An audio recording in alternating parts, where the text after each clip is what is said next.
I would like to introduce you now to Hila Cohen-Schneiderman, who is a curator in MoBY Bat Yam museums in the south of Tel Aviv.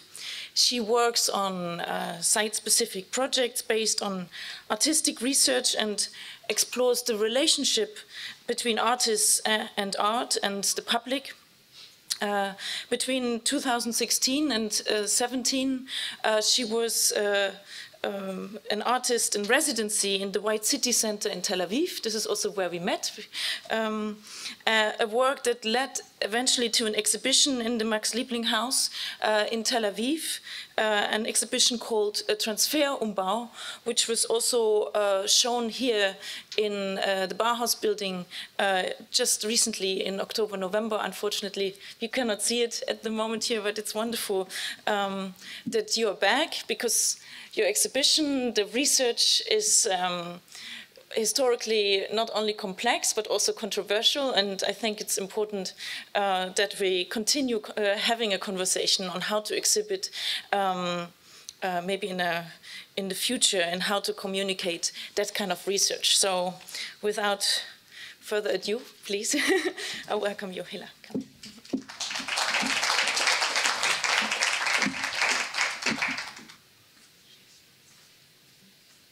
Okay, I hope it will work swiftly.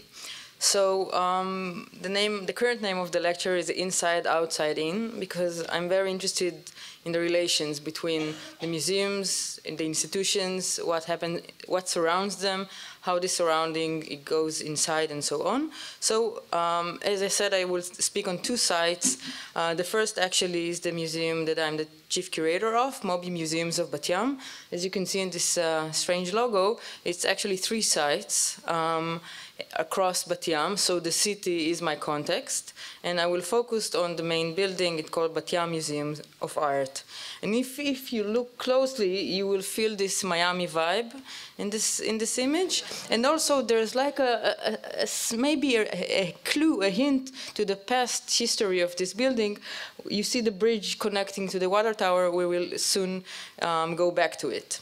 So actually, Bat Yam is not Miami at all. It's a very poor city, 2 years ago declared as bankrupt.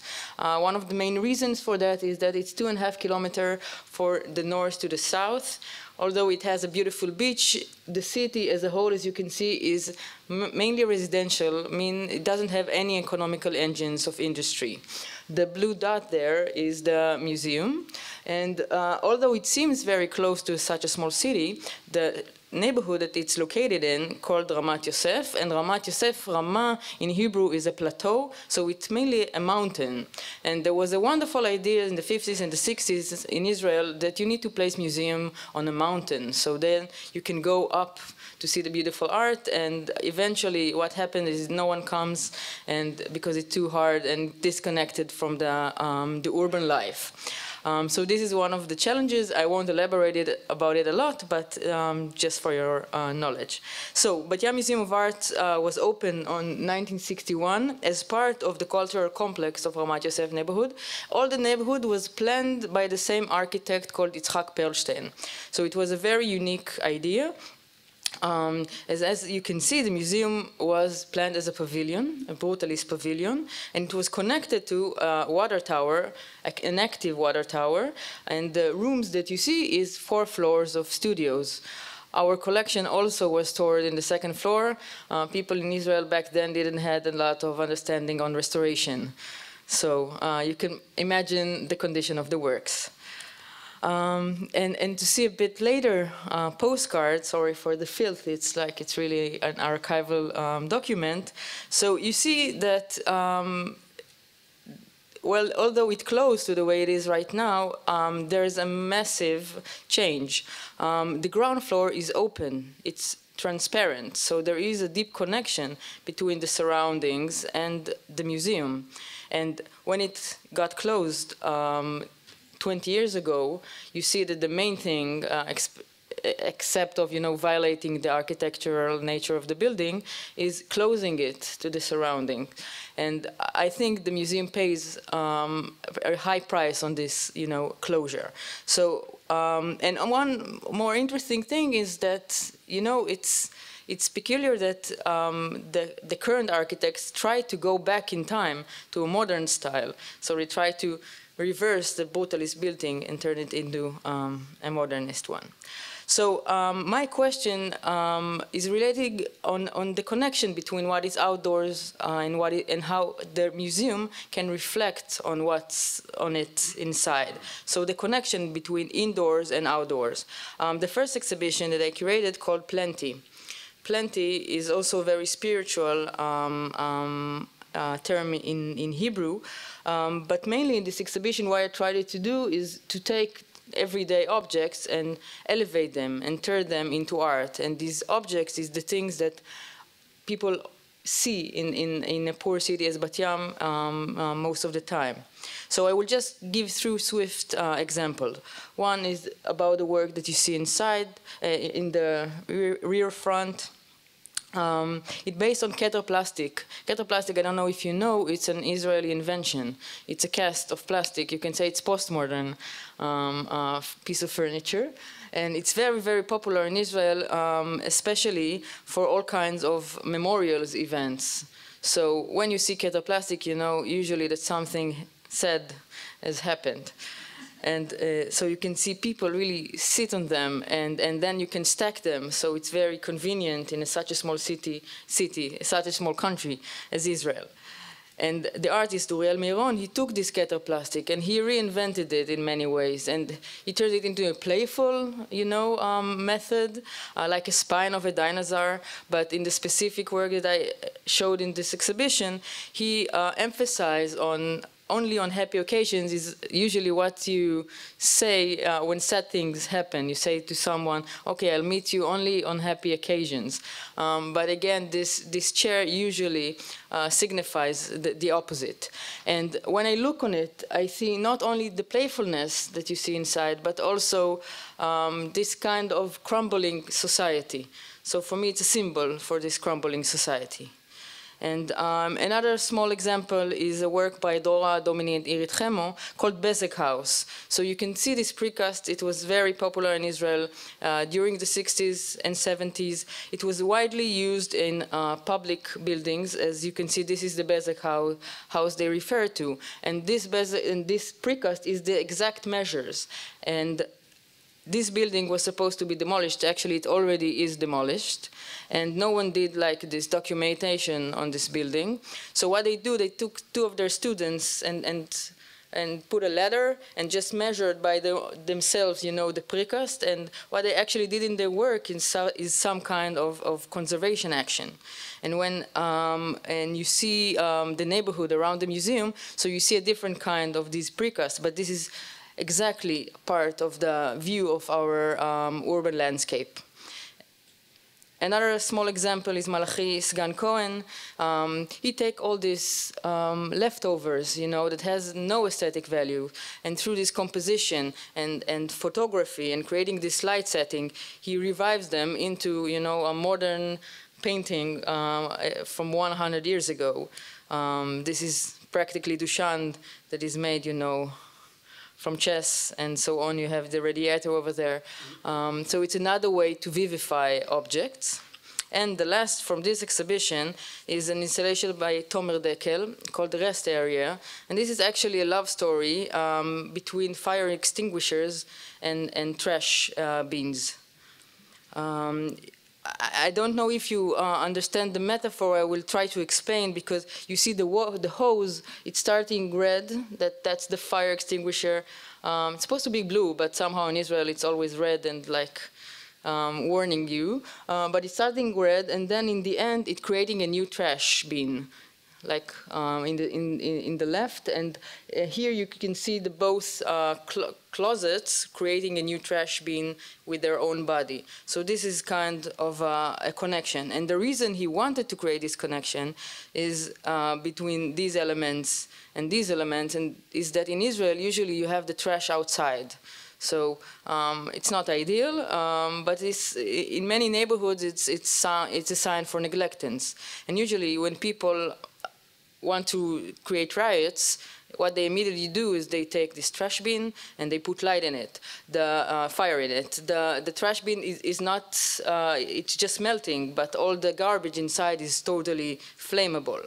So it's a symbol of riot. And then the first thing that the government is doing or the police is doing is to try to extinguish this fire. And what Tomer tried to do is really to connect this harmonia, to create this harmonia between these two elements. So that's why I love artists. I think they have this, they look on the daily objects, but then they reuse it, or creating all kinds of inaccurate quotes that allow us to re-see the reality.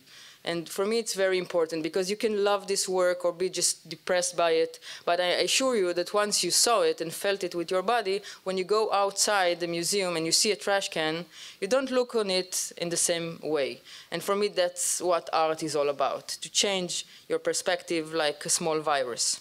So the second study case is from the Liebling House. And that's the project that Ines previously reminded. So the Liebling House was built in 1936 by architect Dov Karmi. This is more modern in style. And the story of this building is very interesting, because it used to be a residential building, as you can see. And then on the 60s, the owners of the building donated it to the municipality of Tel Aviv. And they ask in their will that it will turn into a kindergarten or a place for the elderly or a museum. And of course, for 40 years, the municipality used it for offices. And because there was a growing connection between the Ministry of Building in Germany and Tel Aviv municipality to create this center that investigates the white city in Tel Aviv and the modern heritage of Tel Aviv, Tel Aviv municipality donated this building for this cause. And in order to shift this building from being a residential building to a public building, they needed to renovate it. And they had a year and a half before, they got all the approvals, and they invited me to be the director of this kind of artistic residency. They thought I will bring just artists to be in the building, and what I proposed to them is to create this think tank of artists from all kinds of fields that rethinking the term of conservation. Because in Tel Aviv municipality, and in general in Israel, I don't know how it is exactly here, but you can find only architects in conservation departments. And for me, in order to conserve the spirit of a city, you need also artists, not just architects, and it's not just about building, it's about a total environment. So, and they agreed, and for a year and a half, each week, all of us met once a week for a 3 hours think tank, and the artists had like studios in this building, and each and every one of them developed a new project. The project that I'm about to show you right now is a fruit of this residency. So the White City is a unique masterpiece, because like more than 5,000 buildings, they're talking about around 7,000 actually, modern style buildings, were built in less than 10 years in Tel Aviv. So that's why UNESCO acknowledged it as a heritage site, of course. But not many people know that it was being able, thanks to a secret agreement. Actually, now they are not so secret. You can do like transfer agreements on Wikipedia and you can find like information, but no one speaks about it and no one investigates it. And so, to make a long story short, the transfer agreements were signed between the Zionist movement and the Nazis in 1933. These agreements were expired when World War II burst. And the idea was that Jews that wanted to leave Germany in the 30s weren't able to leave with their money, because the German economy wanted to protect itself and it didn't allow liquidization of the money. So in order to rescue the money, the Zionist movement signed an agreement with the Nazis, and the idea was that each and every family that wants to leave the country can deposit all their funds in a certain bank account. With this amount, huge amount of fund, as you can see, more than 1.5 million Reichsmark worth of good were purchased through these funds, and by containers. I hope that I have an image, yes. They were sent to Palestine. I will let you, I see that you want to take a photo. So you can just imagine the enormous amount of goods that are shifting from Germany, actually through Trieste, Port Said in Egypt, and then arriving to Haifa port in Tel Aviv, and being sold there.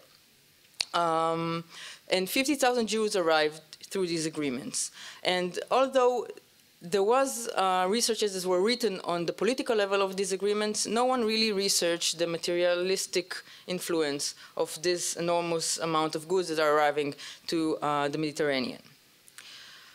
And going back to the Liebling House, when we were there and started to do research on the building, we discovered that well, there are many tiles in the building. You can find tiles in the staircase and in the kitchen, in the toilet, but a specific tile in the staircase fell and revealed that it was a product of Germany. And thinking on a building that was built in 1936, you can only imagine that it arrived through the transfer agreements. And that's what led us to start to investigate the materiality of this building. For instance, these are Vehag doors and window handles. I've been told that the specific window handle was designed for group use even. No? Okay. I can show you maybe the article, but yeah. Okay, and we started this archival research. We went to the Zionist archive, and I found there the Positive Palestine Liste, and this is from 1937. And the reason they did this list was because you can imagine that the market in Palestine is not so big back then, and tons of goods are arriving.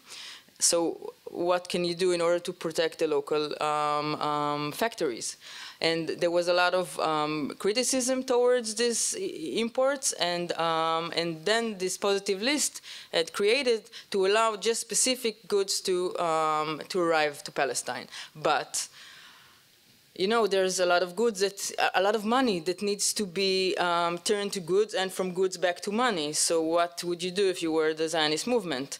So what they decided was to expand and to create a new commercial company on a different name that called the Near and Middle East Commercial Corporation. Okay? And you can see that this company had branches all over the Near East. For instance, in Cairo, in Alexandria, in Beirut, in Damascus, in Baghdad, in Port Said, in Aleppo, and in Basra. So, and this is not the topic of my, my talk here, but I would just say that one can say that the Zionist movement was the unofficial importer of German goods to all of the Near East in the 30s, while all of the world is boycotting Germany. So this is, and I'm not saying it as a criticism on the Zionist movement. I think they did, you know, they worked pragmatically. They needed to save the money. They wanted to build the future state, and they did what they do.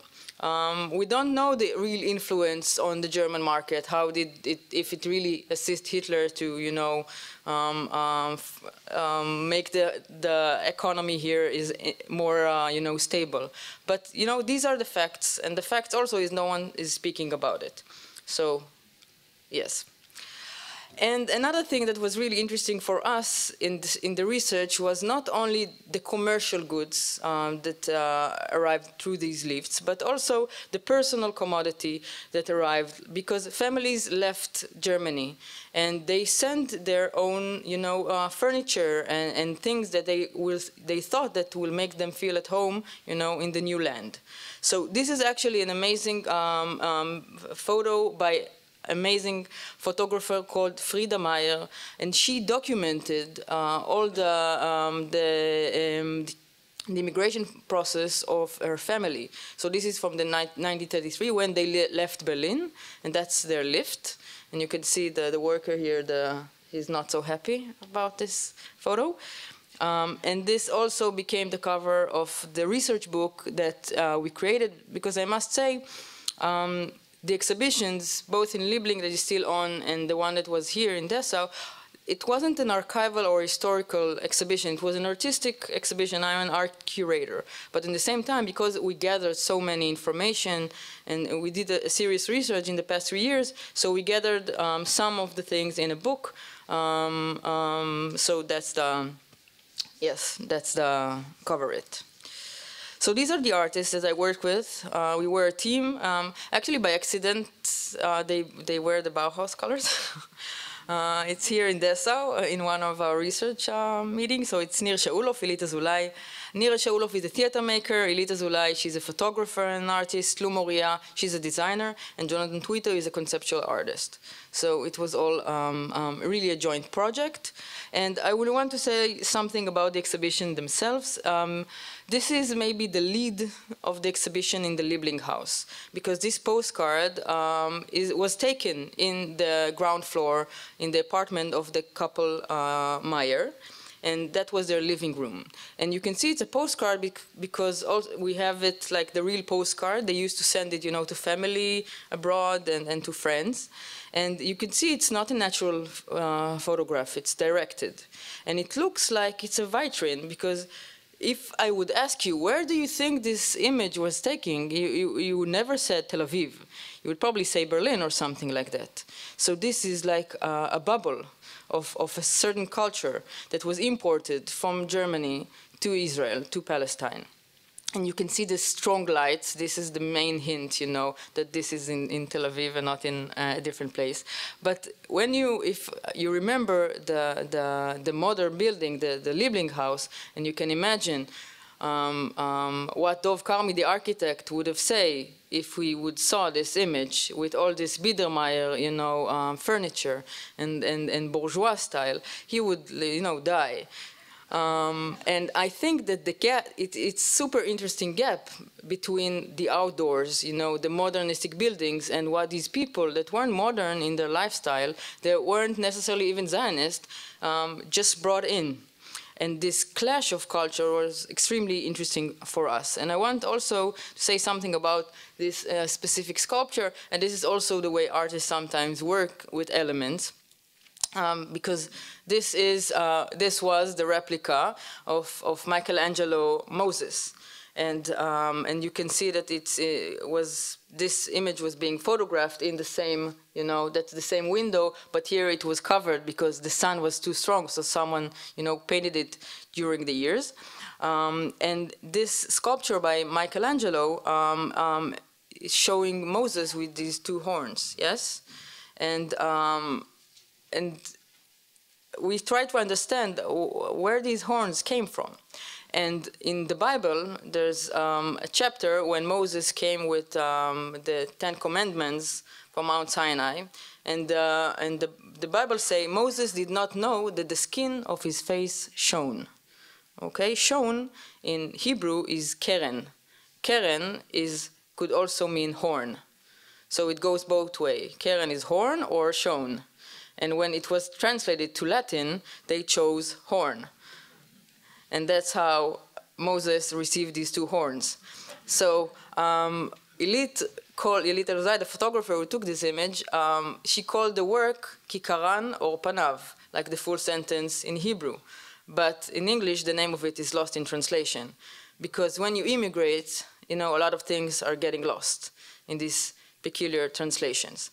So, and speaking on things that are getting lost, so in this lift that these people wanted to take with them, so they needed to say what they are taking. You know, we also do it these days in inventory. And you can, this is the Leo Frank container. They came from Stuttgart, and you can see what they imagined, for instance, that they will need with them in Palestine.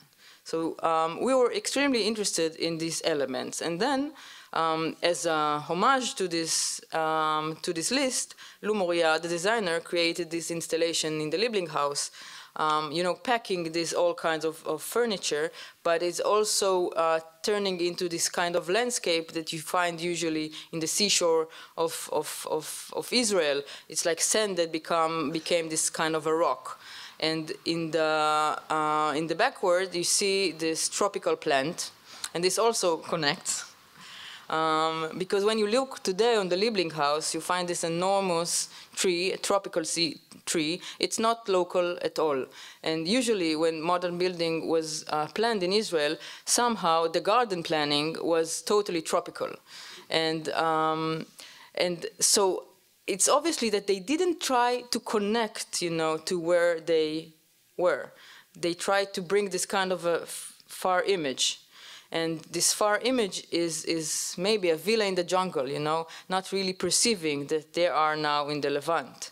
And I think that Israel is still in this challenge until today, because if you ask Israelis, they are part of Europe. They are not part of the Middle East.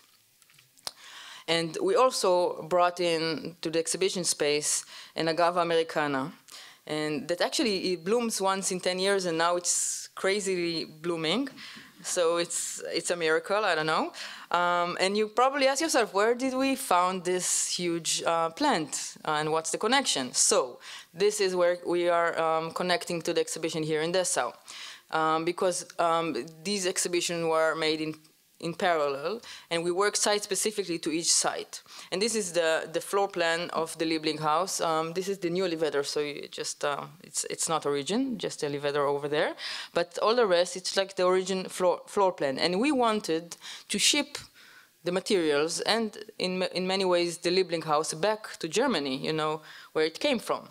So because the building had gone through renovation, all kinds of walls were broke.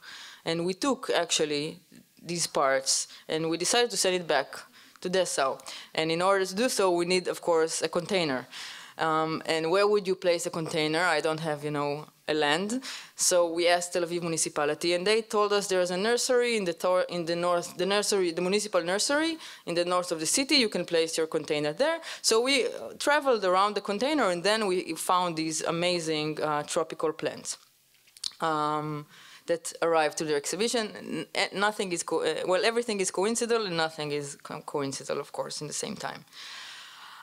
But we wanted also to send the Lieblinghaus back to Germany in another way. We wanted to send the walls, but not as building materials, but we wanted to react to the fact that we are about to show the exhibition in the previous weaving workshop of Dessau, of Bauhaus Dessau. So we decided to create curtains, giant curtains, 30 meters curtains, that will be in the space. Okay, you can see a part of it, and but we want to hack a bit the idea of the curtain, because of course the idea of fabric, as my colleague just told you about, is of course inseparable part of Bauhaus. But when I'm saying to hack it, we wanted to create a double-sided curtain that will speak about, you know, these gaps between the outdoors, the modern outdoors, and the bourgeois indoors. So this fabric was double-sided. One was Ale Ani Albers, and the other was, you know, ornament is a crime. And it was really double-sided. And what amazingly happened is that we searched for a place to weave the curtain in Israel. And actually the textile industry is crashing these days, and there's only one textile factory that is left in Israel. And when we wanted to weave it, they told us, go fast because they are closing in 2 weeks. Okay? So we went there, and because they are closing, and we told them the story and so on, because we of course want to get some kind of sponsorship. and then because they were closing, they started to look on the archival materials of their own factory, and revealed that this factory was based in Germany, in a town called Fulda, and created these mobs. And because the Nazi came to power, they had to close the factory and to transfer it through the transfer agreements to Palestine. So I hope they have this document. So the first weaving workshop, the first weaving machinery was purchased through the transfer agreement. And yes, that was really nice. And a sad event happened when the couple died in a terror attack on the Swiss Air airplane. and their son inherited the factory and actually really grew it enormously and brought it into the tourist industry, and it was a very successful factory. But then, as I said, it closed because the competition with Chinese factories was unbeaten, and the person who purchased this machinery was a Palestinian entrepreneur from Jenin. So while we are weaving the curtain, they are dismantling on the factory and transferring to Jenin. And actually the last fabric that was ever created in this factory is our curtain. And the whole family came to the exhibition here in Dessau. It was very exciting. So you can see how for instance, the Asherman living room arrived to Dessau. Yes. And also we send another plant that is tropical. And this is really unique because we found it this way. We didn't create it. It was like 3 different types of plants that found their way into the same bucket. So we had to ship it as a metaphor of battling over ground, of course. And we didn't know, we thought we were investing tons of money in shipping it and that it will totally die and won't, you know, suffer, it will suffer extremely, and he bloomed here so much that we had to leave it here. So it's the project gift to Dessau. And there were all and there were all kinds of other things I won't elaborate on. But to go to the back and the question of inside, outside, and so on. So I think that the main question that we work with is what our walls are made of. And sometimes the walls are, you know, segregating. In the case of my museum, I truly hope that we'll renovate it and we'll reopen it and bring it back to what it was, or we'll take it further to a new dimension that honors the origin of the building. But also it's like, you know, just looking inside and to understand the political infrastructure around these elements. And they tell lovely stories. And one last sentence, our aim was to create, usually when history is written, it's about giant narratives, and usually it's being, you know, written from top down. And what we tried is to work with the materials and listen to the stories that they hold within themselves. Thank you so much.